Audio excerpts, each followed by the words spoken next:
Good evening, ladies and gentlemen. Welcome to the Rogue Wave podcast, the frequency for all things pop culture. And I don't know, it's just a frequency for all things pop culture. We talk comics, movies, TV, pop culture every Wednesday night, 8 p.m. Eastern, right here on Facebook.com/WeAreRogueMatter and YouTube.com/RogueMatter and Twitch.tv/WeAreRogueMatter. And finally, Twitter.com/Rogue_Matter. I am the host, I guess, who just completely can't remember what show he's on. Works out pretty good. Michael Dolce, joined as always by his cohort in crime. It's just that kind of a Wednesday. Mr. Hassan Godwin, how you doing, sir? Everything's fine. Everything's great. It was fine until I started the show. I got to. No, I mean you messing the show up is actually what made the day great. It really it's is. true, actually. Kind of That's improved true, everything. There was just like a giant. You ever have like a giant hole in your brain? That's if I did, I'm not going to admit it because that's what that for felt legal like. purposes. I'm not. It was one of those like big mesmerizing moments of my life where all of them like, what am I doing here? Why am I here? What's going on? How did I get here? I might have been leaped into by Sam Beckett for a split second. You suddenly were in a Talking Heads song. It's possible. Right. It's possible. Sam Beckett leaped into me, or Ben Song, if you're following the new show. Boy. Then he took one look around. He's like, I'm getting out of here. Yeah, there's nothing. I can't fix any of this. I'm out of here. Took us out of here. We are joined by an extraordinary guest today, a rogue in his own right, Dave the Bearded Menace of the Ilum radio podcast, Star Wars podcast. How you doing, sir? I am doing pretty good. How are you doing tonight? Other than can't talk well. Talking pop culture with the rogues who created. See, I don't know how I didn't get that in there, but that was the whole premise of me trying to loop you into this. You'd be surprised how often not being able to talk or enunciate ruins an entire day. Kind of, it does things to you. Yeah, if you're hosting a podcast, absolutely. Especially that, that's it. But I mean, if you're just sitting around, in your room by yourself. No, that could mess you up too. Dave, we were welcoming you because we've got some exciting Star Wars news that came out last week. We've got some ANTMAN news that came out. Got some trailers that dropped, and we figured I don't want to do any work. Let's bring this guy on who does his own podcast, and let's have him do some work instead. That's my whole big thing in general, is to do as little work as humanly possible. And I think I can testify to that. That's the best way. That is the best way to do it.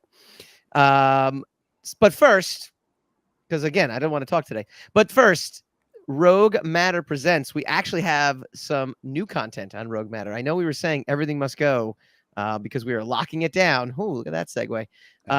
Pretty soon. But doesn't qualify as a segue. We dropped. No, it's not the same at all. We dropped a very special Halloween edition, preview edition of McBride and Groom.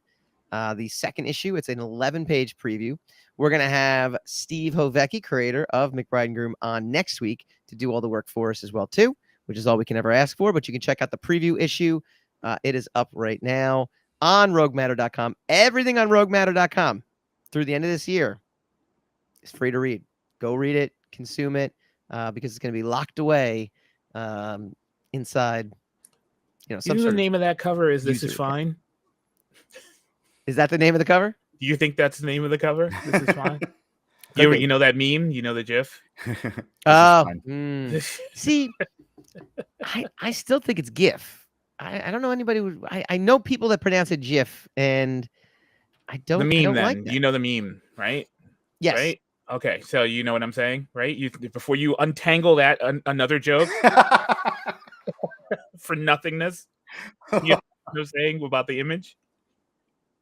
I'm looking up this debate on GIF and GIF now. I guess it's actually the creator of it said GIF, but why would he spell it with a G?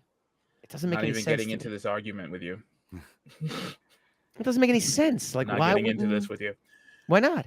Another perfectly good joke that actually encapsulated the image that you were hawking. Yes. But you decided to derail it for nonsense. So I'm not derailed. It's not nonsense. and also I'm right because it is GIF. No, you are right. You are okay. You're right. You're right in the sense that the creator of the GIF. Oh, and then, like, who else's word are we going to take for it? The Oxford Dictionary. Mom and Dad are fighting again. Oh man. The Oxford English Dictionary accepts both pronunciations. Okay, then. So what do you go by? No. This is actually it's a very big debate. No. This is of your own making. This is no, a conundrum of your own making. No one else is concerned about this. Hang on. Think about this. This is like a metaphor for do you I go by what the creator intended? I genuinely or do you refuse go about to what think the about public eventually turned it into? If that's not a Star Wars segue, I don't know what is. Am I right? No, you're not wrong. You're definitely not wrong. Come on, Hassan. Even you have to sit back and go, you know what? That one made a lot of sense. No. I don't ever have to say that.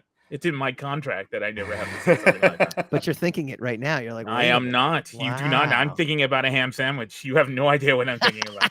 Are you really? All right. How do we know that the Bearded Menace is a Star Wars fan? How do we even know this? I don't know. I literally. What telltale signs can we look at to determine? I got like a bunch of Star Wars tattoos on my arm, along with your cap from the Empire. That too. But see, this you can get from anywhere, and you can lose this, and that's true. Like, borrow from a friend. But these bad boys, like those are permanent. Those are that's dedication right there. Yeah. Do we know it's permanent? How do we know? I'm gonna ask the question. Are you an Andor fan? I am an Andor fan. Enjoying Andor? I am. I like how different it is. Yeah, I like how different it is. It feels like I'm watching a spy thriller. I love that it got out of the fantastical world that is Star Wars, which is what we all love, but it's its own different take. I'm enjoying it, and I think the soundtrack is fire. It is wonderfully, uniquely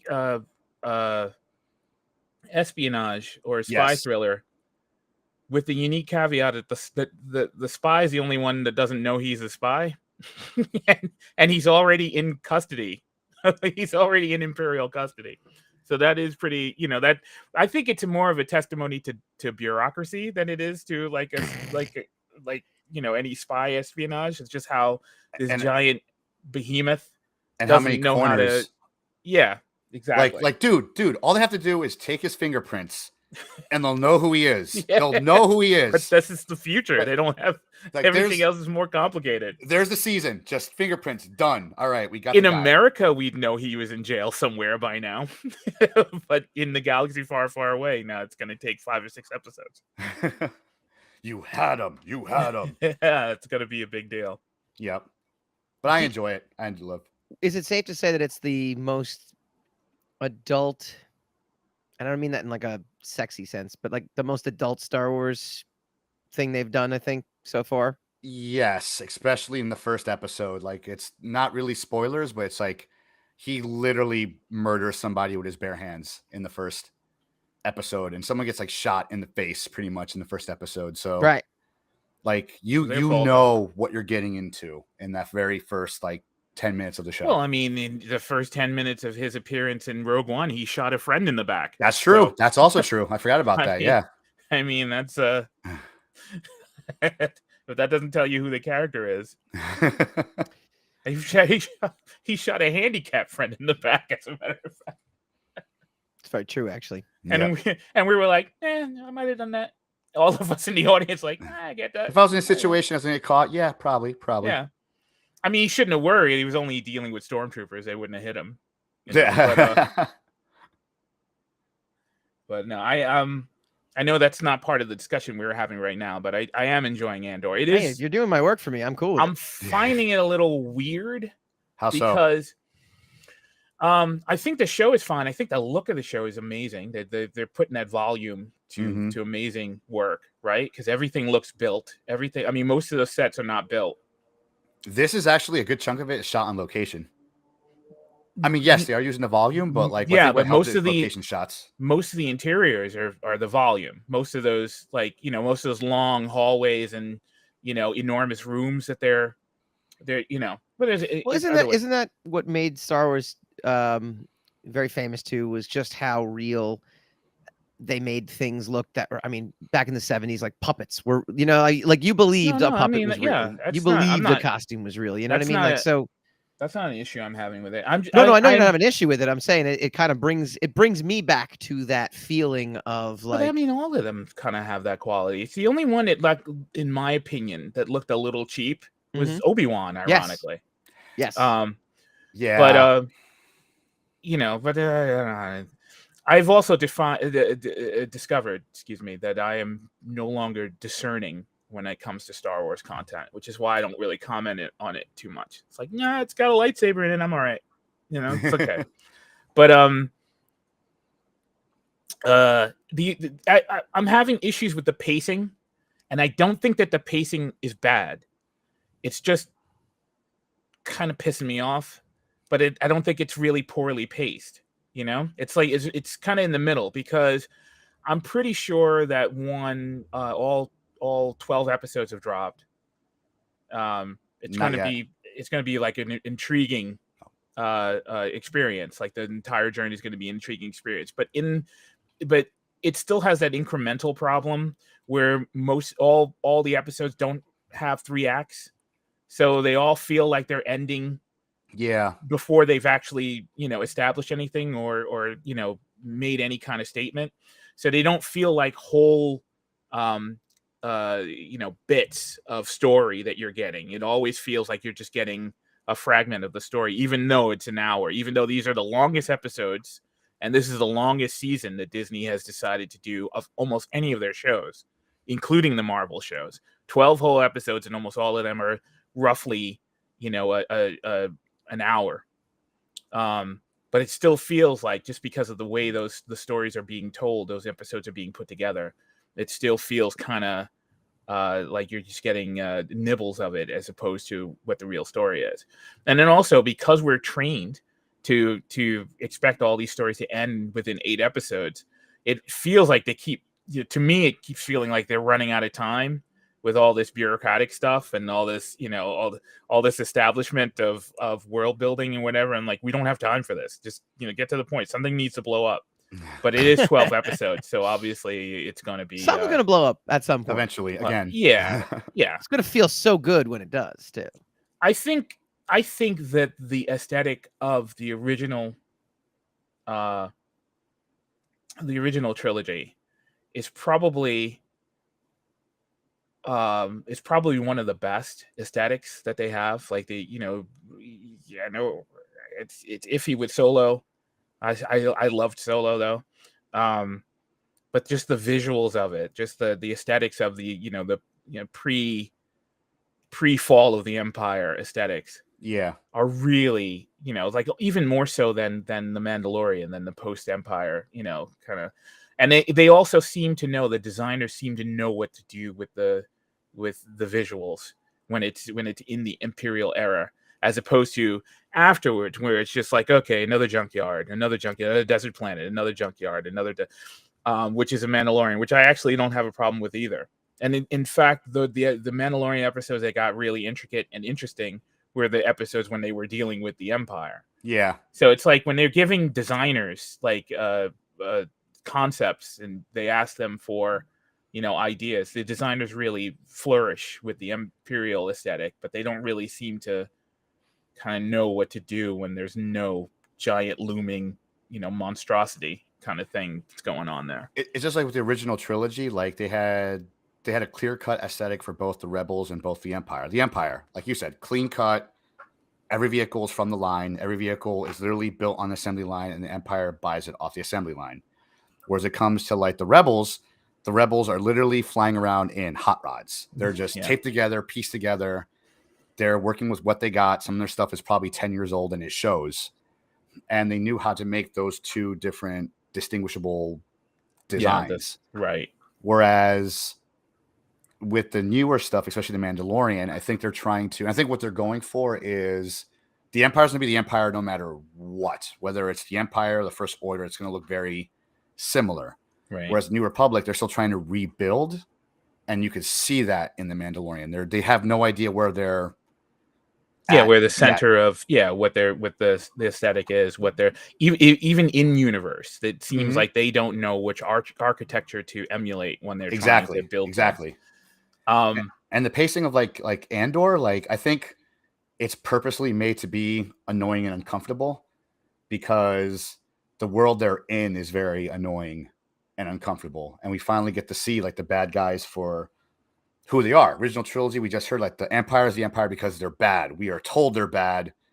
They're bad. Where now in Andor, we get to see some of the stuff they're doing that makes them bad guys, and all the inner workings of Mon Mothma and what she's doing. And it just, every episode feels uncomfortable with a purpose. And I feel like every shot or scene that we've seen so far in Andor has had a purpose. There's never been a shot that was a throwaway shot that didn't establish something else in a future episode or later on in that same episode. Yeah, I agree with you. I don't think that there's anything that's been wasted. I don't think there's any fat on the show at all. And I can't think of a incident or a moment where I was like, well, that was dumb. You know, like I don't even know why they did that. It is definitely like Dolce said, it's probably the most adult. And I would add, it's probably the smartest of the shows that they've done. It seems like this is the show that they put the most work into. You would hope that it was that they put the most work into it, but it just might be that the creators were. Well, you can't. Some of the stuff, some of the bureaucratic stuff, some of the conversations that they have, the exchange and the ironies, because they deal in a lot of ironies, especially on the Imperial side. Yeah, you can't. That's in my opinion, and I could be dead wrong. You can't really. You don't come up with that kind of stuff on the fly. That's the product of a lot of layering. Of just how there's a double meaning for everything when the Empire. But that's what it comes down to. I still think it comes down to the creators, because it's not as if they announced Obi-Wan and then 2 months later we saw Obi-Wan. You know what I mean? Like there was probably the same amount of time put into that versus. It seemed like it but was but it's just the creatives behind Andor are just working on a different level. But it seems like Andor is where all the money went. I would say Andor is where most of the money went, because it's like it's a full-blown season, modern day season, 12 episodes, all for an hour. None of it's cheap. Everything is deliberate. Everything is layered. Everything is tempered. Whereas a lot of the other shows, there's some kind of compromise. Even with the Mandalorian are short. They were, the first few episodes of Mandalorian were like almost 15 minutes. They weren't even like full, beats of storytelling, and then it slowly evolved into something else. Boba Fett is what Boba Fett was. I'm not going to relitigate that.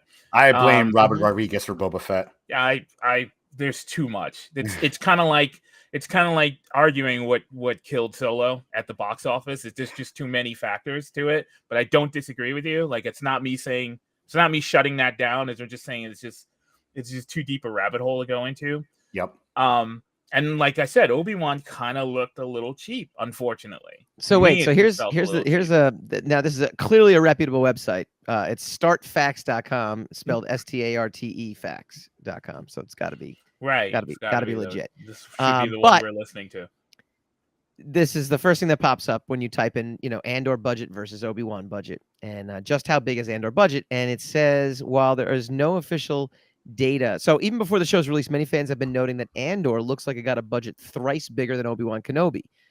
While there's no official data revealing Andor's budget, many reports have alleged it might be comparable or the same as Obi-Wan and The Mandalorian.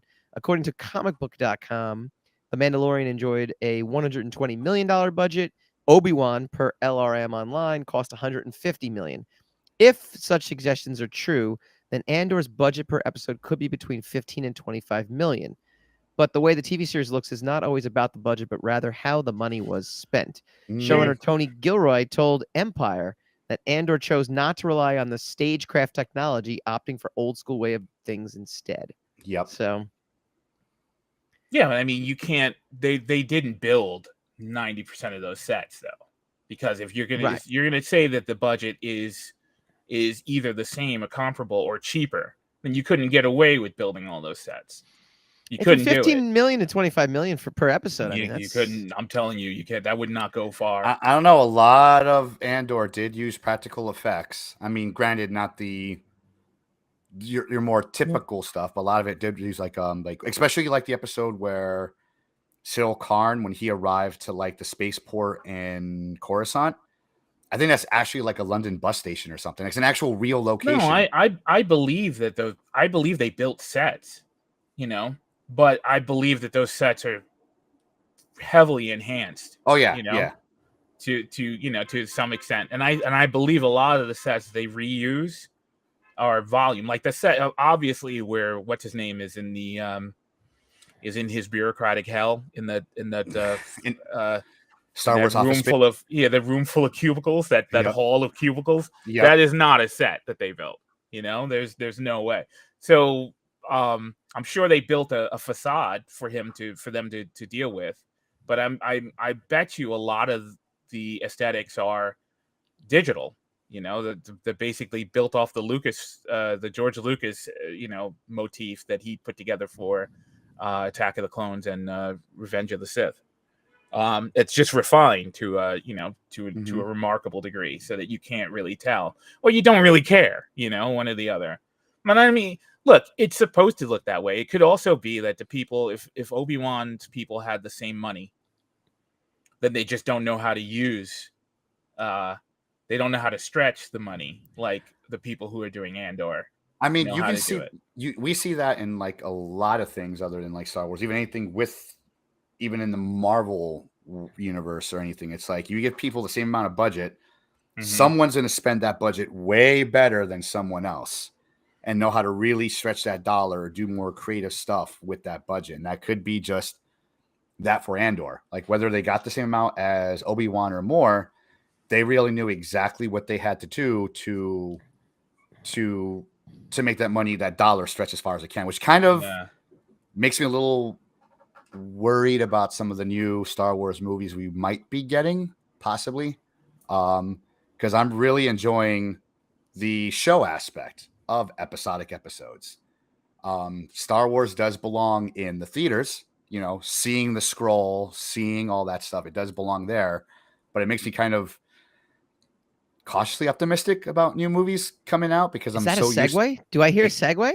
Possibly, yes. Oh man, look at the I mean, not only is he, Hassan, this is great.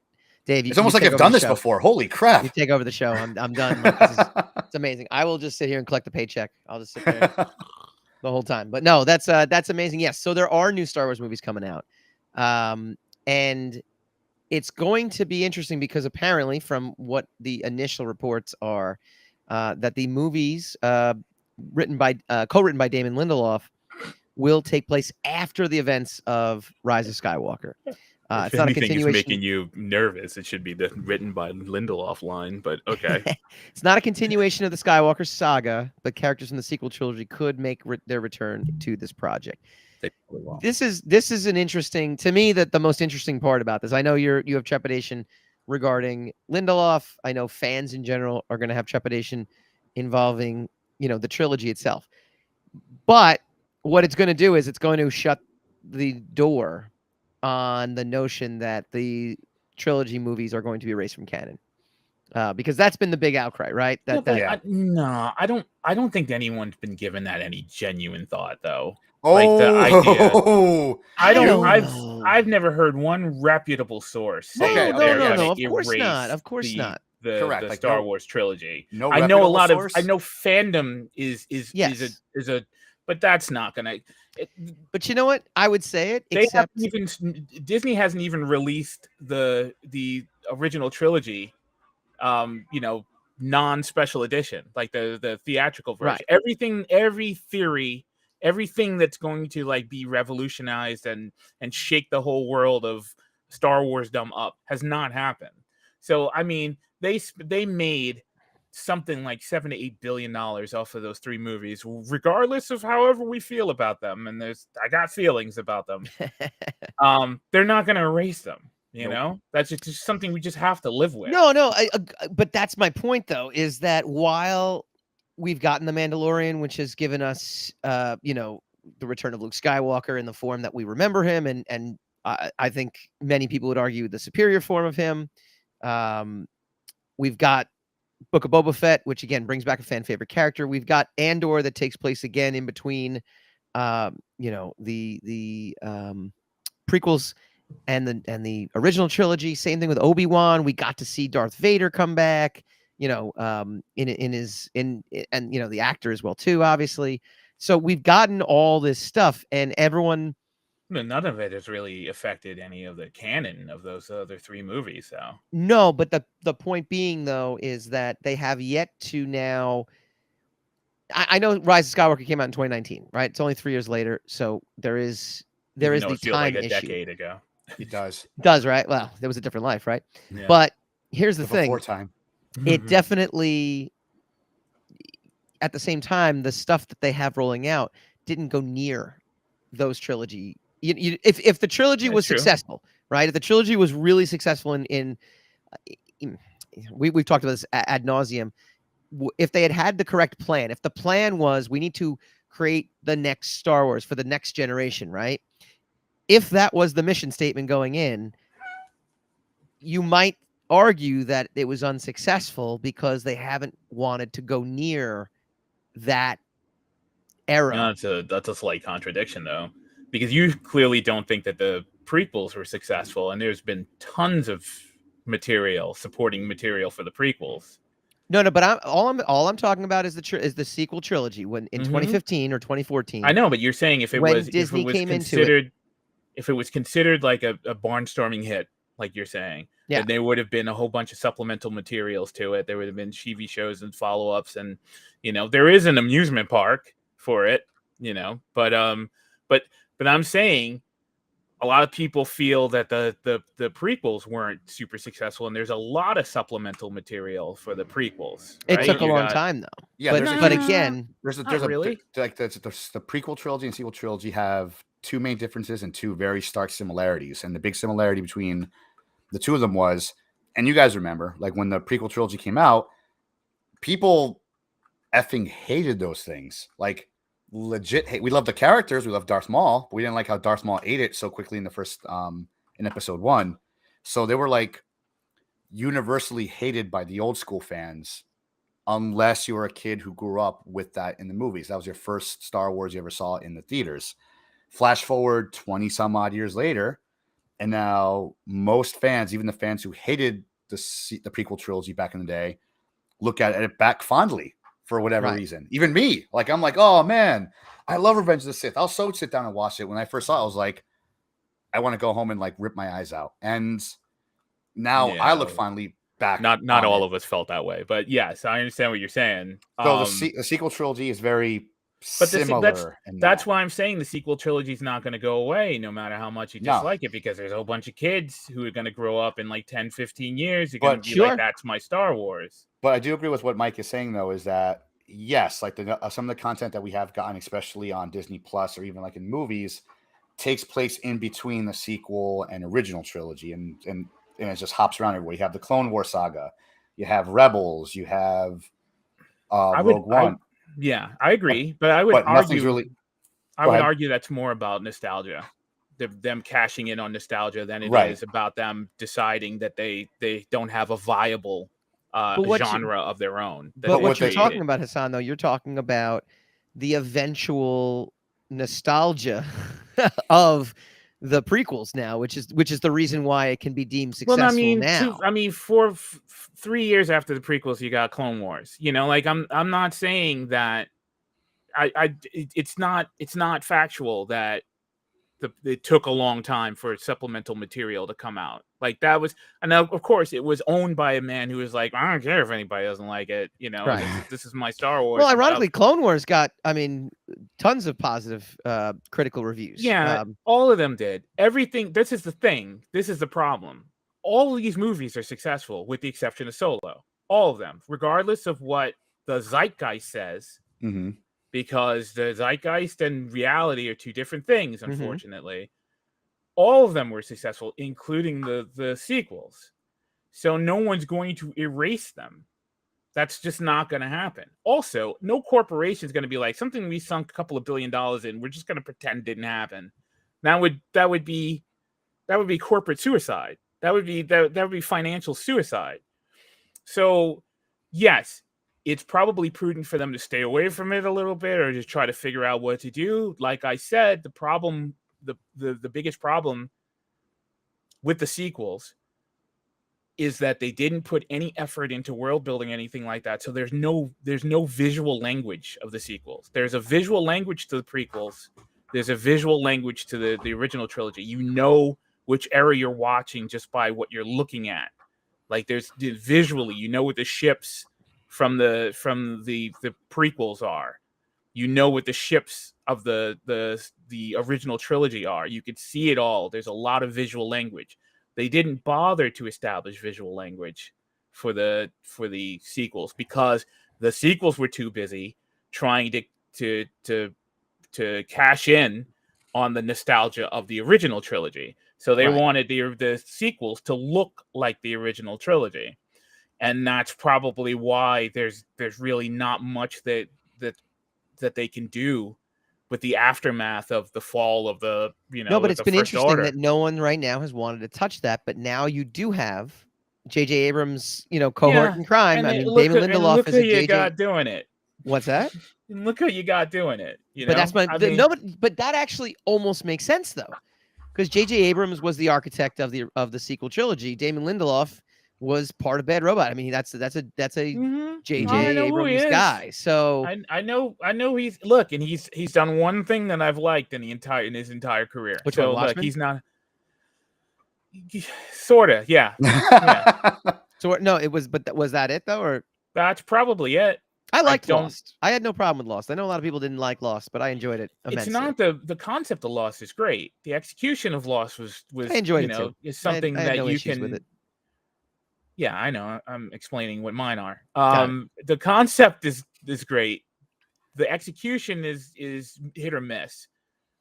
The rhetoric around it is what kind of brings that company down. It's the same. They just outright lie about what they're doing because they don't really know what they're doing. It's the same thing they did with the Star Trek franchise, where they just outright say this is not happening, and it does happen. What was the Lindelof show that came out where the people got saved? I forget which. The people disappeared, and you think it was like the Rapture.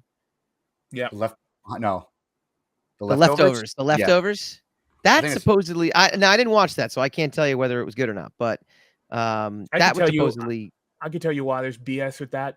Also, how come? When they asked Lindelof, our friend, do you know what the secret is that the story is saying, because it was a mystery as to where the people disappeared to and what the whole thing was going on. He said, hopefully the storytelling would be so good no one will think about the mystery, which means he didn't have an answer. He didn't bother to develop an answer before he started telling the story. And that's the problem I always had with J.J. Abrams. I mean, I like J.J. Abrams as a director. I think he is visually stunning. However, he does that thing where it's like, okay, here's the secret. Here's the story. Here it is. This is how it starts, right? This is the wicked thing. You figure it out. I'm out. Yeah, like that's always been his thing. Run with it. Here's something really pretty. Look at it, for as long as you right enjoy or wrong, looking at it. He is wrong. Because that's what happened with I don't know. That's why. But look at it.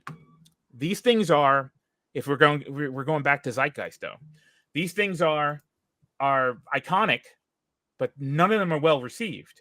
Theoretically, it's the same as the sequels, right? The Lost has got a stigma, right, to it. The Leftovers has a stigma to it. Star Trek, the first two Star Trek movies have a heavy stigma to them.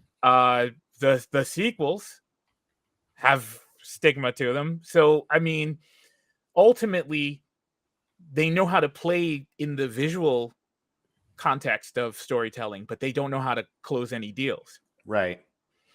And that's arguable as to whether it's a problem. Financially, it's not a problem. They made their money off of all of them. They're millionaires, or maybe billionaires at this point. Fine.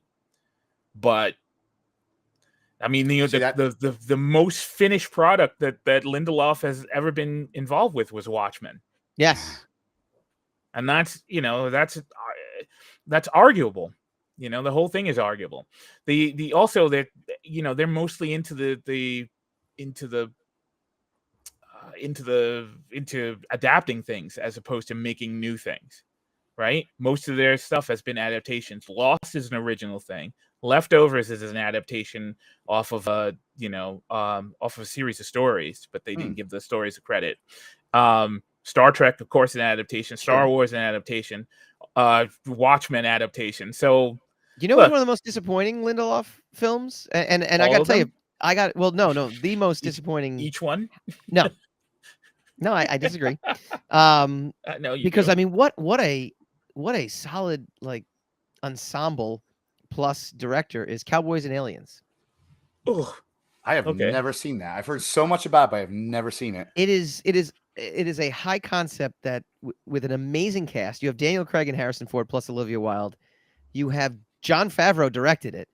You have Damon Lindelof, Alex Kurtzman, and Robert Orci, who are And obviously actually, that's Kurtzman again. and Orci are the worst of the three. Lindelof's probably the most redeemable out of all of them. But Yes, this is just my but opinion. it's still. I mean, these are My views heavy are not the hitters. views of Rogue Wave. They're mine These are alone. heavy hitters. These are all heavy hitters. This is a heavy hitting, big deal. Yeah. high concept adaptation of a graphic novel, and what a disaster of a film that was.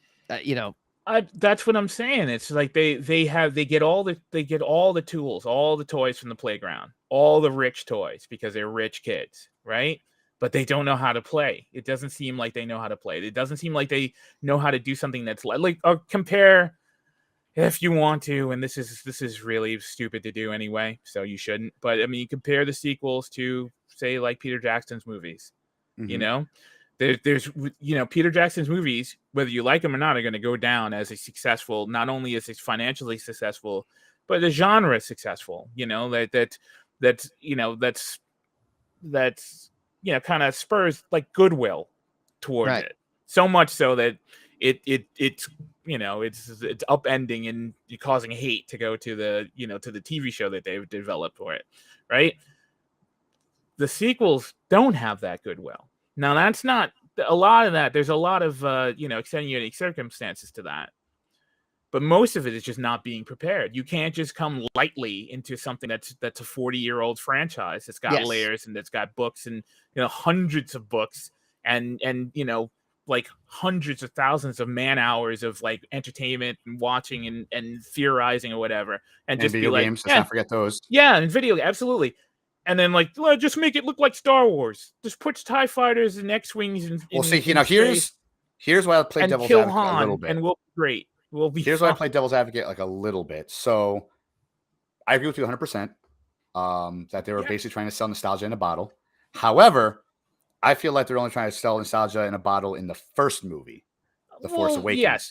Yes. That was the most nostalgia one. Now, with the new movie that's come, it did. Now the new movie is coming out. I'm more interested in the director herself rather than the producer, because the director does have a few documentaries under her belt and stuff like that. And I feel she's like an Oscar winner. She is. Now I feel with the director, it might go the same way as The Last Jedi. The Last Jedi polarized the entire franchise and entire fandom. Yeah, The Last Jedi. Arrogant. Well, The Last Jedi did, in my opinion, a good job of trying to break away, or a decent job, rather, of trying to break away from the nostalgia train and do its own thing. Should he have done that in a Skywalker saga? No. But he tried to do his own thing, and people hate him for it. She may do the same thing with this, even though it's written by one of J.J. Abrams' henchmen. And people may love it for that. People might hate it. It might polarize the fandom again. Like, this would never happen in Star Wars. Oh, I'm glad this did happen in Star Wars, and so on and so forth. Did The Last Jedi have his issues? Yes. Did we have Mary Poppins Leia? Yes. Did we have scenes that were not necessary and an intention that was not necessary? Yes. Did we have a disjoint or disconnect between the way the first film ended and the second film began? Did we miss a second film? Because that was really a third film. Yeah, the Last Jedi is one of the few places that Michael and I are in complete agreement about. There's no ground between us on that one. Yeah, you're absolutely right. And look, it's not a. I mean, a lot of people talk about that movie as like it's a visual tour de force and it's a very beautiful movie. I don't know. It's shot. You're right. It's shot well, but it's not like the movie I'm going to cry at every single time I watch it. You're right. It's I think I think everything that Rian Johnson did to The Last Jedi is everything that George Lucas was accused of doing with the prequels. You know, it's just like, I don't care. You mean the Rise of Skywalker? Huh? You mean the Rise of Skywalker? The Last Jedi. Rian Johnson did The Last Jedi, didn't he? Oh, I thought. Sorry, yes. I for some reason I thought you said Rian Johnson. I saw J.J. Abrams. My mistake. Go ahead. No. I think. Go ahead. I think that's, like it's it's a story. Okay, it's Lucas's purview to tell the story that he did. You agree with him, you disagree with him, but it's his story. Makes perfect sense. Here comes another guy. He doesn't even have the reboot at his disposal. He's got the sequel to the reboot, right? If you were going to do something like The Last Jedi, it should have been the reboot. It should have been The Force Awakens where you did it. I agree. Not where you make an episode that's one episode away from the end of the entire saga, where you decide, I'm just going to break away from everything, because it was more about Rian Johnson than it was about Star Wars. He didn't give a shit about Star Wars, in my opinion. Beep. Sorry. Yeah, I'm sorry. I can't even get that right. It's supposed to be a Bing. Yeah, man. Yeah, Look, you're having an off day. New York Comic Con and Baltimore Comic Con and just. Oh, you're gonna blame us. I'm done. You're not drinking enough. That's the problem. I'm not drinking at all today. I know. That's the problem. Maybe that's I'll be sharper if I'm drinking. Yeah. Don't do this, kids. Don't listen to us. I don't know about The Last Jedi to me is and that's the problem I have with it, is just from a creator standpoint. It's just like, this is a guy who's giving me the finger, for my love of this stuff. It's okay to be nostalgic for something in the 8th episode of a 9-episode saga that you've been with since you were born, right? It's okay for you to just thumb your nose at me and tell me, well, we're shaking things up. It's like, well, you can do that, and that's your purview, but you can't be mad at me for having expectations by episode 8 of what I should be going into. And so that's what I don't like about the argument. It's like, he tried to do something different. It's like, yeah, but when has that ever worked? When is everyone like that? I totally agree. Like, you are correct. It should have been either A, he should have been the Force Awakens, or B, just give him his own Star Wars movie. Yeah, if you would have had they said they were going to do until this. He still says he's doing it, but who knows? Yeah. Like, if anyone else but Luke said the things Luke said about the Jedi, like if it was another Jedi who not even survived Order 66, but Jedi who survived Kylo Ren losing it and murdering all of his younglings, then you could agree with it. Like, all right, cool. That makes perfect sense. I mean, what Luke did, whatever, that's classic. What he did is classic. The refuse the call is classic. That's fine with me. It's the problem is, if this guy's going to have this much of a sea change, explain it. And they didn't. Like, the stuff that he gave was not explanation enough, because like, he would have had to experience a sea change before he tried to kill his nephew. Not that the story told it as that was the turning point. That's where he lost his grace, or whatever you want to give it. The moment he, kind of lost his temper and decided to kill his nephew, and his nephew saw, and then, they had a falling out, and then, he took his students, and then he did, whatever, that supposedly that was the first domino to fall. It would have had to come before that. Everything that Luke told Rey about why the Jedi shouldn't exist is information, arguably, that he would have had before Return of the Jedi. It's all information that from the prequels. It's all information that Obi-Wan or Yoda would have told him before he even went to confront Vader in the first place. So if that's going to turn you 30 years from now, it should have turned you right then and there. But it didn't. And that's because, again, just like Abrams, Rian Johnson, none of them were willing to do any world building. They didn't want to establish any of their own mythology. They didn't want to dabble into new things because they wanted to cash in on the nostalgia of Star Wars. But then Rian Johnson's way of getting around that was that I'll just do subversive things to mess with you, since I can't really change anything, and I have to have Star Destroyers, and I have to have TIE fighters, and I have to have X-Wing fighters. Then you know what I'm going to do? I'm just going to do this weird metaphysical stuff that we've never seen before. But that's the thing too. He just, like we said though, and I think what Last Jedi suffered from, what that whole trilogy sequel suffered from, was what you mentioned before, was just had no plan. Nope. They just went in. They're like, we'll just throw some stuff against the wall. Colin Trevorrow was supposed to end up with the third one. They ended up firing him, or he left because basically he's like, what did you just hand me? You if you did not let's say you never saw Force Awakens and you just watched Last Jedi, you'd be like, wow, I'm watching the third act of a movie. That's great. Yeah. Except it was the second act. And then if you watched Force Awakens and then immediately watched Last Jedi, which we did at one point a few years ago, just for the sake of our show, we had nothing else to talk about. I'm sitting there going, I still don't understand how it left off with, man, the First Order is in really bad shape, to we've got them where we want them. What do you mean you got them where you want? I remember this so distinctly. Did you and then people are like, no, they got them. They were remember, they were returning to their ships. And I'm like, yeah, Snoke literally says, everyone get back. We just suffered a major blow. We just suffered a major loss. You have to explain this to me. And then all of a sudden you're watching, we've got them. What?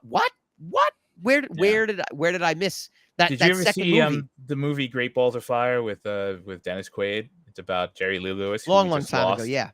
Okay, that's what I think Rian Johnson did. Basically, there's a scene in it where they're arguing about who's going to go on first, and they make Jerry Lee Lewis go on first, and he goes up and he does his set, and then he sets his piano on fire or whatever. Right. And he comes off and says, "Follow that." That's what Rian Johnson did to Colin Trevorrow. Yes. And that's why I dislike that movie.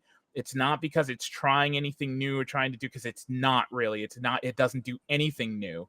It is just literally a try to follow this. Correct. Never thought of it. Yeah. That's it's funny. Tantrum. You say it's an FU to fans, and you can definitely interpret it that way. It's an FU to whoever comes after him.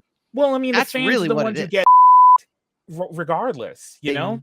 Yeah, exactly. There you go. Bing that all you want. The fans are the ones who get effed no matter what, because we're the ones who paid our money to go see it.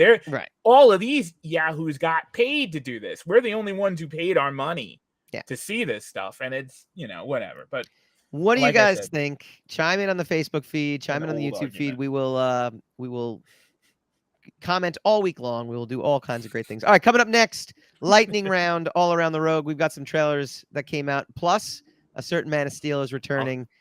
We only hinted at it last week because we didn't want to spoil it for anybody who didn't see Black Adam, but it is official. It's out there. It is news, and we will react to it when we come back.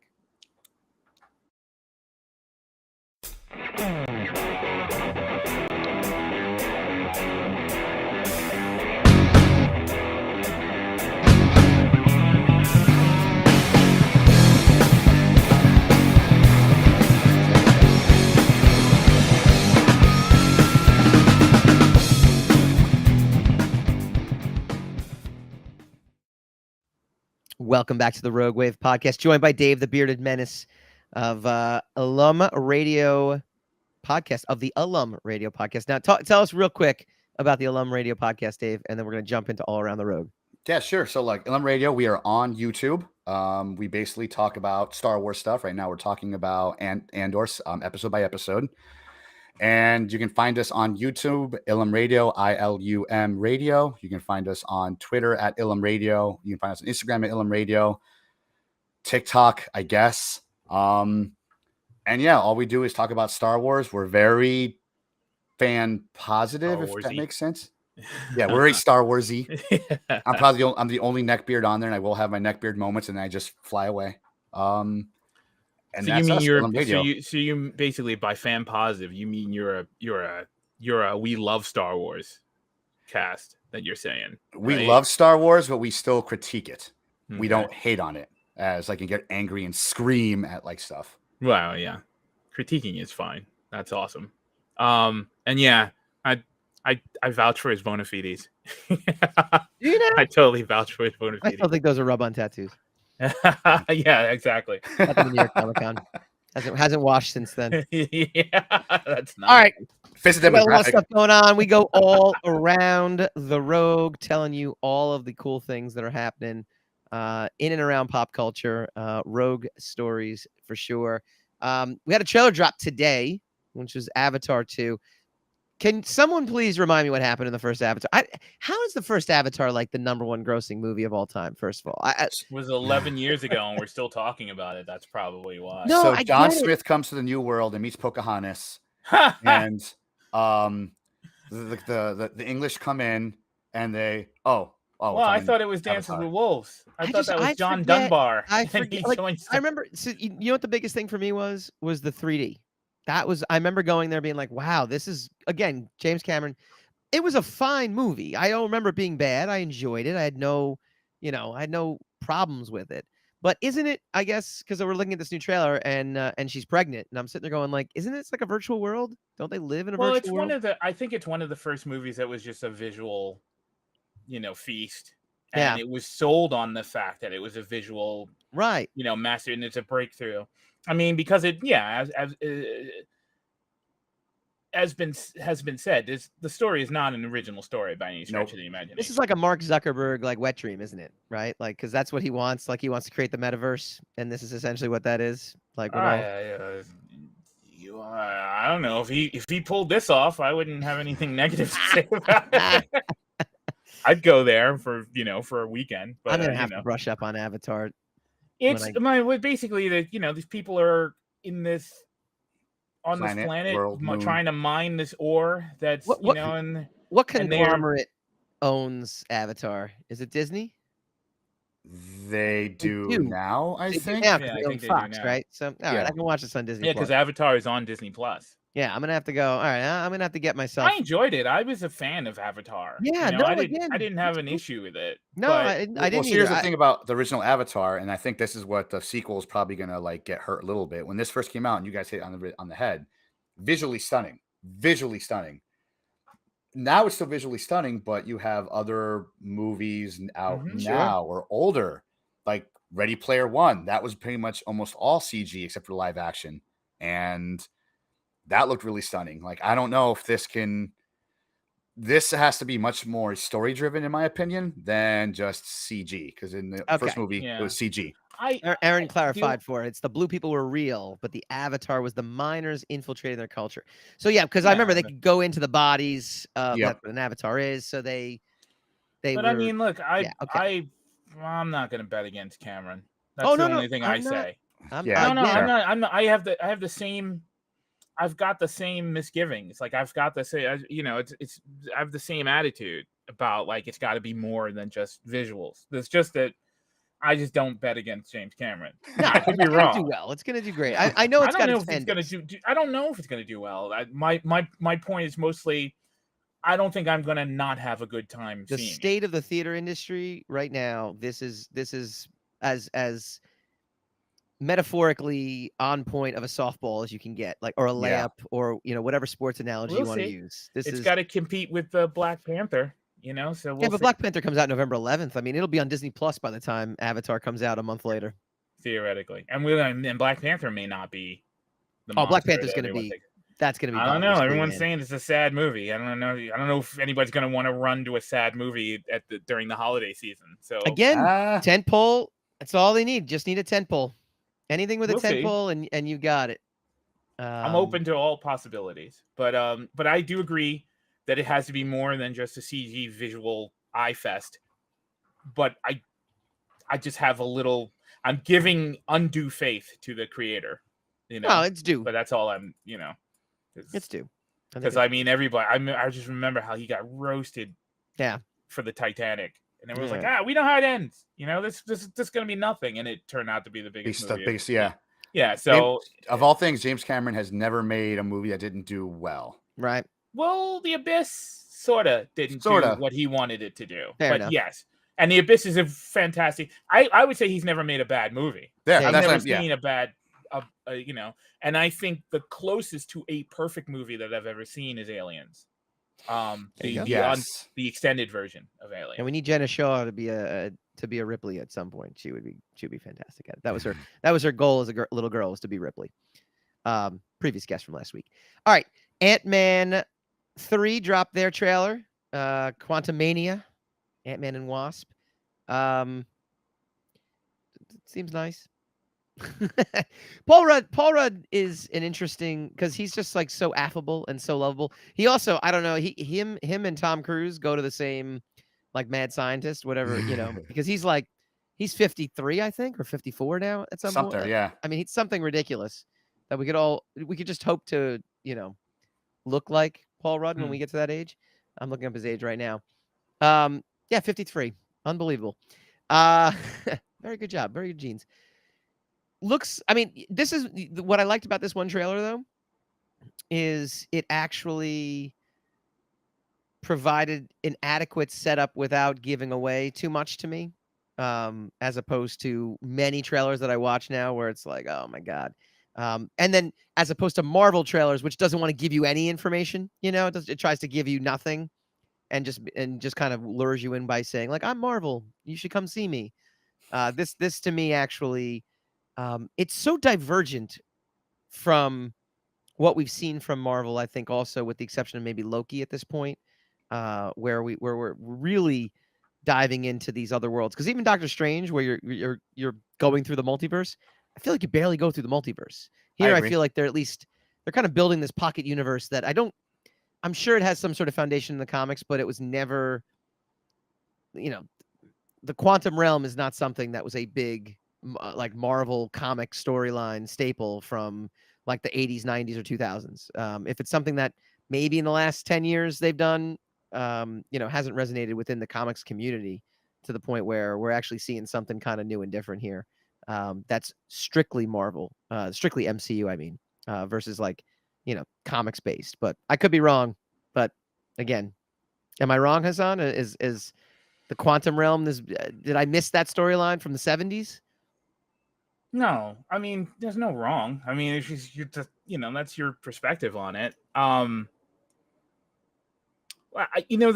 great thing about Ant-Man is it's never tried to be anything more than Ant-Man, Yep. and it's built itself as Ant-Man, like even while you're watching it, it doesn't think it's any bigger than Ant-Man. So the trailer seems a little more, actually the trailer makes it look a little more ambitious than the last two Ant-Man movies, in the sense, and there's a team of them now. I'm glad that they kept the cast. I'm glad we still have Michael Douglas and Michelle Pfeiffer. Pfeiffer, brain fart, and his ever-changing daughter who keeps changing, who keeps being recast. So she's getting older. She keeps growing. Yeah, and the rest of the Marvel universe has not, and changing, but she has at the molecular level apparently also. So yeah, I'm looking forward to it. Like I'm looking forward to the relaxation of it, and the fact that it's not going to be this monster that everything in the MCU is riding on, for the future, theoretically, like the other Ant-Man movies. Because like the first Ant-Man movie was just a surprise. It was just a wonderful like comedy. And the second one, you dragged a little bit because it had a lot of weight that was put on it because it was in the middle of phase 3, and it had to carry a lot of water for the other movies. But this one, we're in this weird kind of middle space with the phase 4 and phase 5, so it probably has enough space to be able to build its own thing. So I'm looking forward to it. All right, and finally, we've got a supersized announcement that happened. Now, again, we knew about this last week. We didn't want to say anything because it was revealed at the end of Black Adam. But Henry Cavill is officially announcing his return as Superman. Yeah. He appeared in the end credit scene, and now he also did his own Instagram post, and he had to confirm it as well, too. I'm pretty stoked about it. I thought he was a very good Superman. I thought he was, he definitely looked the part. And not only that, as an actor, he's now done enough roles of varying degree to the point where I look forward to him as an actor. It's weird. It's almost like Ben Affleck adjacent to where, I remember thinking Ben Affleck as Batman, oh my goodness, that's going to be a disaster, blah, blah, blah. But he had built up enough of a resume post, Gigli and post, Daredevil and post all this other stuff that he did in the early 2000s to the point where I'm like, nah, Ben Affleck is solid, man. And he turned out to be a very solid Batman and a very solid Bruce Wayne. And Henry Cavill was a nobody when he was cast as Superman, but now he's kind of a somebody, and I'm cool with it. Like, I want to see big time actors playing these big time parts, and so I'm all for it. I know Hassan poo-pooed it. He's down. He's down on it. Down on it completely. I didn't actually. I know. I'm just joking. I know. That was a joke. I mean, jokes are funny though. That's the problem with yours. But anyway, yeah. It would hurt me, except I'm just used to that. that resistance. Now it just becomes a game is to get him to laugh. See, that's where it becomes that's where it becomes like the challenge.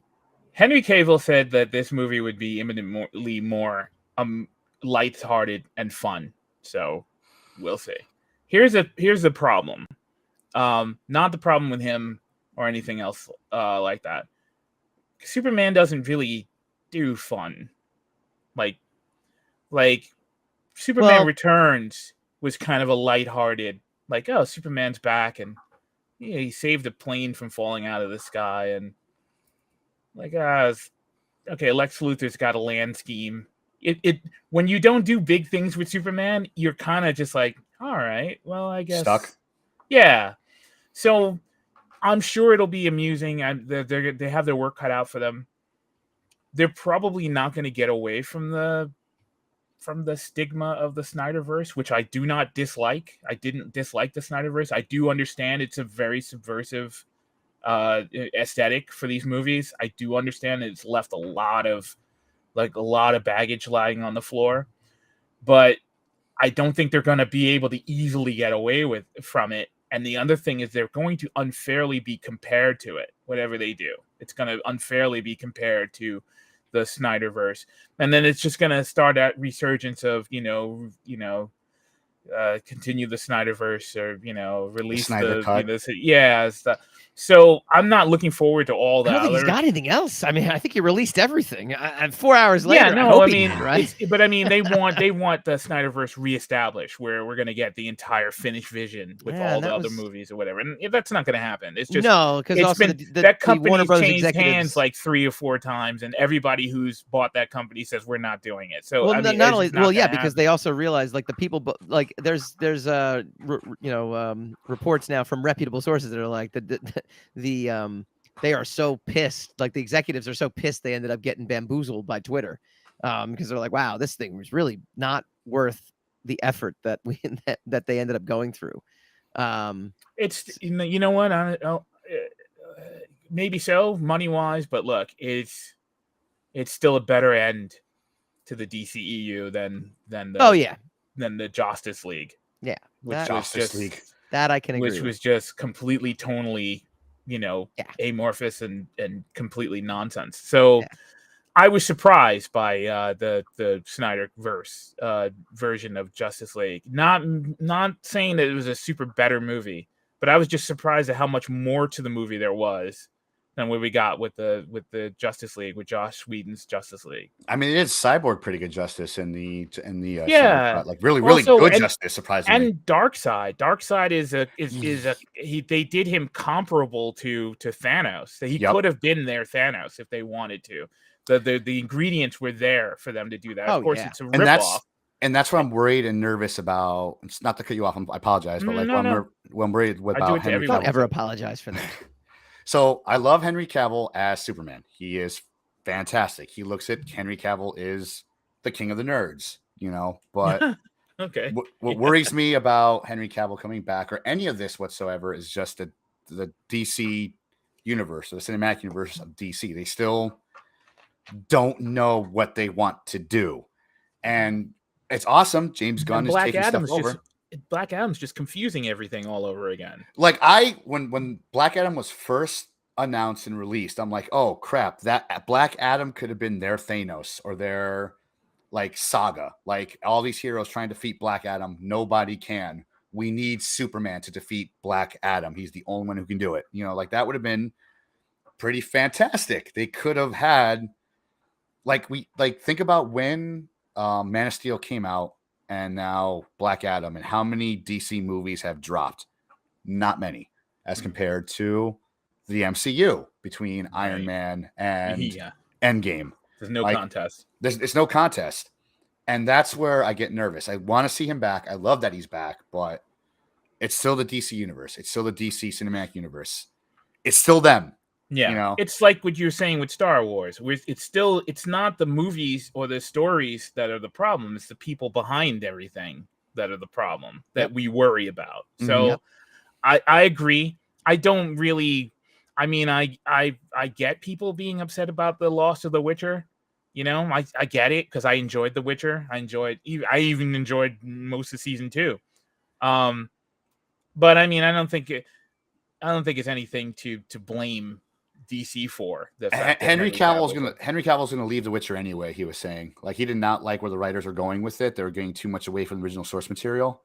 Yeah, and so this is probably just bad timing for them. Yeah, to make it seem like he left it for Superman. Because he was just gonna wing. Apparently, he was just gonna wing the season 3 anyway. He's like, whatever. If anyone's gonna burn Geralt to the ground, it's gonna be me. And wow, this came a knock, and he's like, you know what? I'm out. Like, this is the character I've always wanted to play. I want to come back to this character. I'm out. Let someone else like handle this ship as it burns. And on that note, we'll close out Rogue Wave.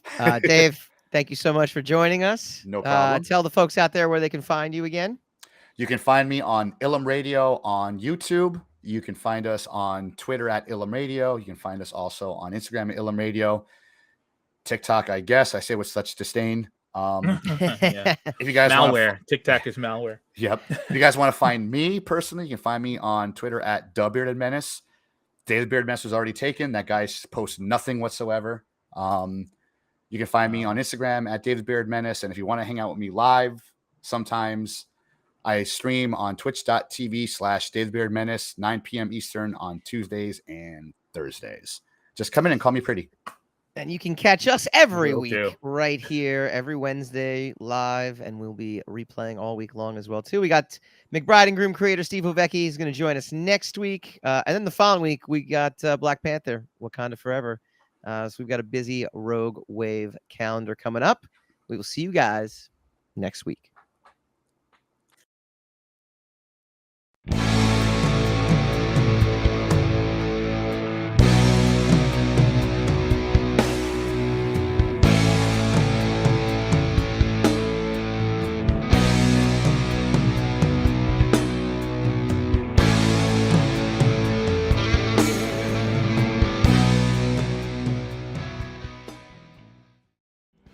Hi guys, Mike Dolce here from the Rogue Wave podcast. If you like this video, please feel free to like, share, subscribe, all that fun stuff. It really helps us out.